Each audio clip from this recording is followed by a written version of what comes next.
Hello, this is Clint Locklear from the Farmer's Grove, and I am actually at my house, and I just want to show one of the small little nurseries that we have. We actually have these spread out, even though not my wife's happiest thing that I do, but I want to explain something when it comes to some of the reasons I think it's important for people to set up their own nurseries.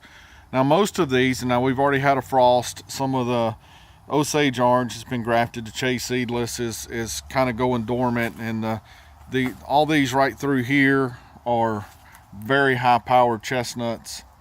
And then as we move back through here, this is pecan trees, some of the ones that we have, which are similar, or the exact ones that are in that bucket, but are very different from the pecan trees that are right here. Now you may be going, well, it's a different variety. Yes, it is, but it has a different characteristic, and that characteristic is why when you start doing your own nursery thing, it becomes really cool what you can do.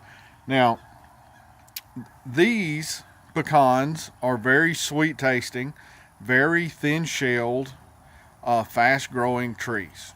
Genetically, I know exactly what they are. These are from a totally different tree with totally different genetics. Now, the neat thing about when you have your nursery, because if you say you go to a online nursery somewhere and it's a big nursery, nothing wrong with that, and you go, I want some Elliott pecans and some Stewart and some different varieties of pecans, whatever's really good in your particular area, that's what you'll get. But being a permaculturist that has your own nursery, I get to play around with some really cool things, because these right here put on pecans when every other pecan tree in the area puts them on. That's what they are, very sweet. These pecans and these pecans will hold their nuts all the way, usually into December and into January before they start falling, and you can just harvest them right then. But I've never seen anybody in a nursery really promote such a different genetics between these pecans and those pecans.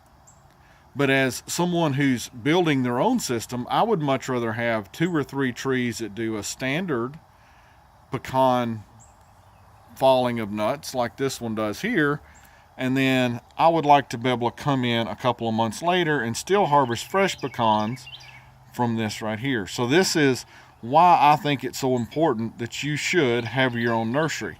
And then you get to start playing around with some really cool stuff. When I find part of the reason for a nursery, if you've ever had jujubes, I think they're one of the most underrated fruits that people have, if they have them that are good. They're kind of expensive, but if you grow jujubes, you can dig up the roots and you can get your own rootstock that way when they put up the suckers, and then you can come in and graft. There's all kind of reasons to have someone in your own nursery. Now, you may be looking at this and going, well, this is kind of, it's not very tidy now. It's towards the end of the year. Stuff's not looking all, super green because of the time of year.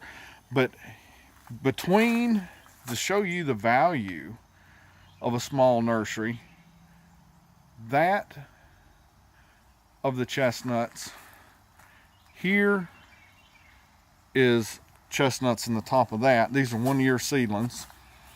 And then you'll see the other ones that are turning back there. There's 400 chestnut seedlings in these tubs.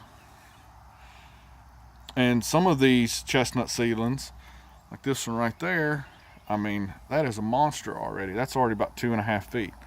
But these are 400 seedlings that I grew, and these seeds actually come from Mr. Miller in Ohio. Very powerful genetics in these chestnuts. And now I'm going to have more than I'll be able to put on my place, plus I'll have extras of stuff that's been grown very well and taken care of to others. So my chestnuts to me are going to be free, and I get to help other people get some other high power genetics when it comes to chestnuts. Just a cool reason, or a few different reasons why you should have a nursery if you're going to be into permaculture.